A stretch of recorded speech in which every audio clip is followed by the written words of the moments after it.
Hello, everyone, and welcome back to some more Rome 2 land battle action. We got a 1v1 for you here. This one's been sent in to us by Emperor Kendikatsu. And as always, let us go over the players in the field of battle, quickly go over army comps, and then we'll get right into it. So, playing here today on our left-hand side here, we have Emperor Kendikatsu himself, and then Rome is being commanded by Ragnar, but it looks like he has 1v1 before and after his name, unless I'm just looking at this wrong. Maybe I'm looking at it wrong. I'm not sure. Quick side note before we actually start. The title of this replay file was something rage quit. So minor spoiler, I'm assuming Rome doesn't have a very good time in this match and then quits. Don't quit. Don't quit. No matter how bad you're getting beaten, don't quit. Because I guarantee you, people will remember your game tag, your handle, and then they'll be less apt to play with or against you. Just don't do it. That being said, he picked Rome to counter Royal Scythia. Not exactly the best pairing. I will go out on a limb and assume that Rome is a newer player since he picked Rome. And the fact that he only has 3 cav and 2 spear units, not to mention 4 ranged. So, yeah. Whenever I see somebody who in the description of the video quits and they're playing as Rome, I automatically assume that they are a newer player. So they're learning the hard way. Sometimes that's just the way that you need to learn how to play this game. Of course, there are lots of videos on YouTube that, tell you, oh, this is a good army comp, and this is, ranking, all the factions and yada, yada, yada. And people will take that to heart. And I think really just in the grand scheme of things, you just need to play the game. And I'm not trying to say this as get good. You just need to play the game. You need to try different factions, and you need to figure out who is best going to be suited for you. Who has a diverse unit roster that you enjoy to play with and build and use. Me personally, for myself, it's Seleucid, Egypt.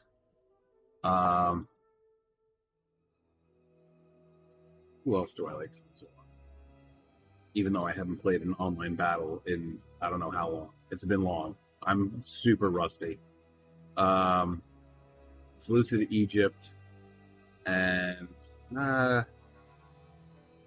honestly, they're like my 2 favorites, Seleucid and Egypt, because they have a pretty decent unit roster. Egypt especially, they have a pretty wide variety of infantry units that you can select. And yeah, they're like my 2 favorites for the most part. Carthage is up there too. Rome, surprisingly, is not. I don't really like to use Rome all that much because they're difficult to use. I think a lot of people think that, especially newer players, think that, well, Rome is in the name of the game, so obviously they're going to be OP. And yeah, they are a little overpowered, but you can counter them if you can play effectively and whatnot. So Rome is not all they're cracked up to be, unless you really know what you're doing. But anyway, let's get into this one. Rather, we should actually go over the unit comps, right? So Royal Scythia is bringing, looks like a similar setup that we saw a couple weeks ago. Scythian noblewomen on the flanks. We have some Scythian Royal Skirmishers, Scythian Royal Horse, and then I believe it's just going to be Steppe Noble Lancers down the line.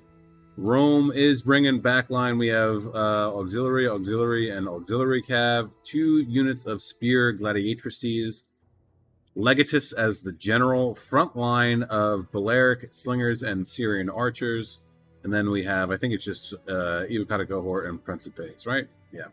All right. So 6 minutes, 44 seconds in the clock. I'm assuming at the 6 minute 44 second mark of this replay is when he actually rage quits. But yeah, let's see how well Rome actually does here. So here we go.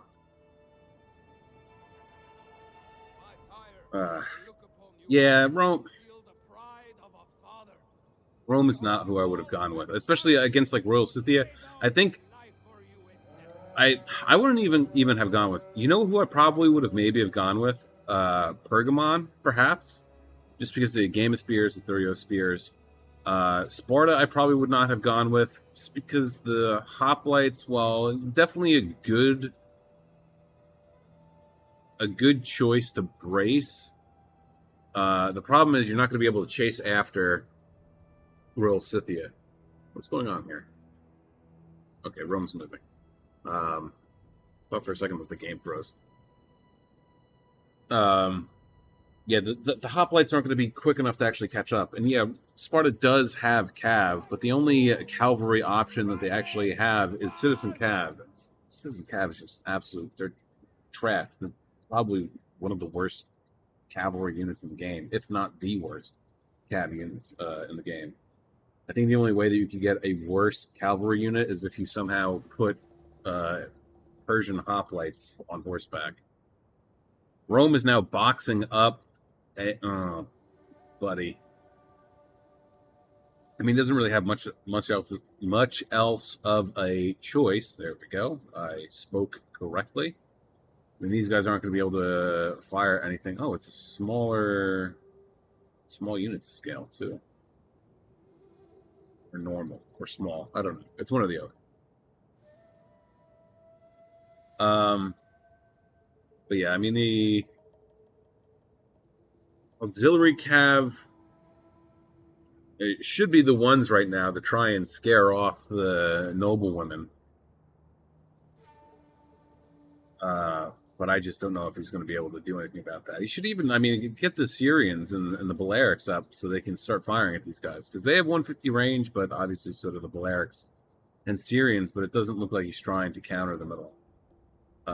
Just out of range at the moment. And then we're still just kind of jockeying around. Go.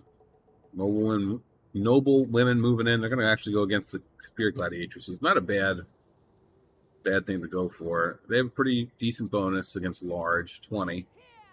They can go in square. What else do they get? What other type of bonuses do we get here? Frenzy charge, rapid advance, and killing spree. So honestly, Spear Gladiatrices are pretty sick. They just don't have a lot of armor. 40 is not great. It's not terrible. But the gladiators and gladiatrices are definitely a nice shock unit. So they can't really be left in combat for too long. But you can definitely, I mean, well, maybe you can actually, because their melee defense is 70. At least for the Spear Gladiatrices. I don't know what the gladiators are off the top of my head. Moving forward again, probably going to start to pepper down. Honestly, I think I would go after the... No, I wouldn't actually, because it's the shield arm. These units over here, though, yeah, definitely would go after the Avocado cohort, because it'd be firing at their weapon arm instead of their shield arm. So you'll have a better chance, or a less of a chance, I should say, for a missile block chance. Slowly moving around. 2 minutes, 55 seconds left in this one. We're actually also, not to get distracted, we're 3 away from 100 subscribers. So if you're watching this, if you've watched any of my content and you really enjoy it, you like it, you find it informative, fun, what have you, and you haven't subscribed yet, what are you waiting for? Hit that subscribe button.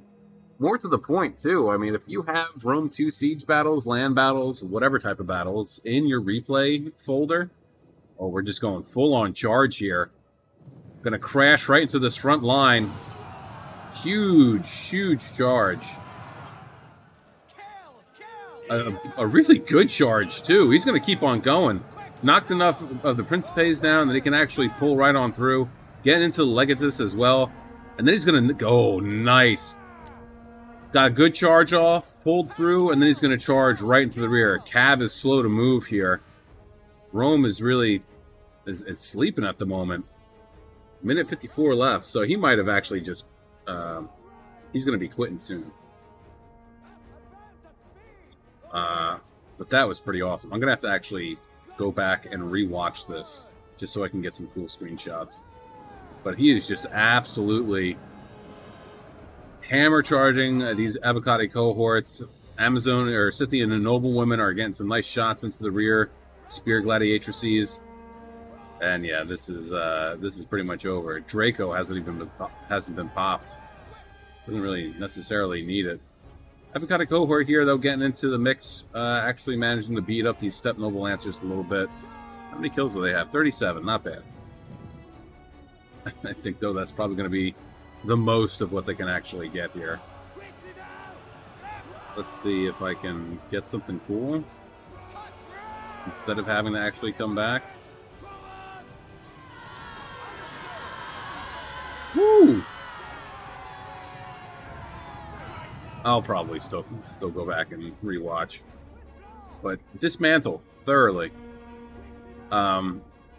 If he had picked a faction that has more spear units, and had a line of hoplites, a line of hoplites, and he had them in shield wall.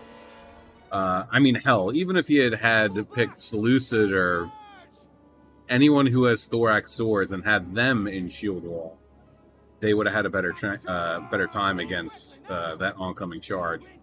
10 seconds left, and it's over. Yeah, unfortunately, Roman infantry units do not get shield wall. I understand. At least I think I understand why they did that. It's because if they gave them shield wall on top of the attacking Tetsudo, it would just be too OP. They nerfed the Tetsudo compared to Total War, Rome Total War. Because I remember in Rome Total War, when you put them into Tetsudo, not only would they have the shields up front at the front of the line and above them, as they should, but they would also have them on the sides. And the only spot that was actually open was the rear of the formation. So it was an actual Tetsudo, but it was just kind of broken because you couldn't get any type of shots off on them. So I guess I'm assuming, I'm speculating here, that CA was like, we have to do something so that Rome's not so ridiculously overpowered. And they made attacking Tetsudo and defensive Tetsudo, and they're not exactly that effective, unfortunately. So yeah, he got 440 kills, not bad, but not great either. All right, let's get into it here. Emperor Candy Katsu getting 1,173 kills, 161 for his general. Love to see it. 8, 9, 10, and 14 for the Scythian noblewomen, 17 for the Scythian royal skirmishers, and then the Steppe Noble Lancers, 23, 124, 84, 158, 137, 96, 95, 72, 52, 53, and 60. And then Ragnar, 440 kills. 2 for his general, 44, 34, and 19 for the auxiliary cav. 0, 4, 4, and 10 for the Balearics and Syrians. Avocado cohort, 27, 57, 56, and 25. 8 and 18 for the Spear Gladiatrices. So I'm saying they're not really great for Cav, especially since he could have put them in square, but they're just like standard standing around like battle line formation is kind of a loose formation, so it's easy to charge them. And then the Principes, 33, 25, 25, 4, and 45.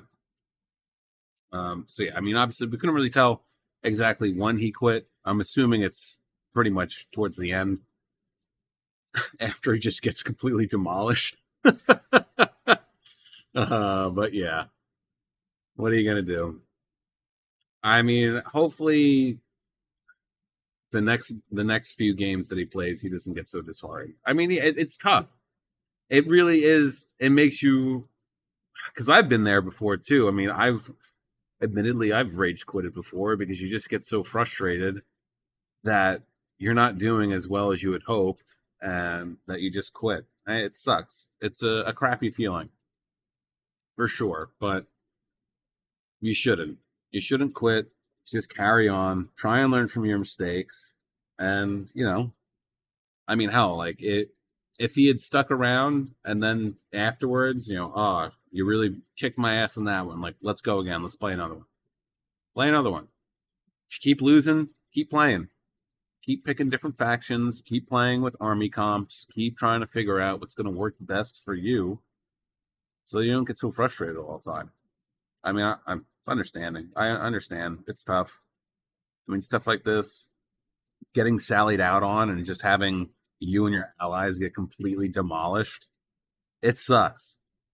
It's not fun to go through. It really isn't.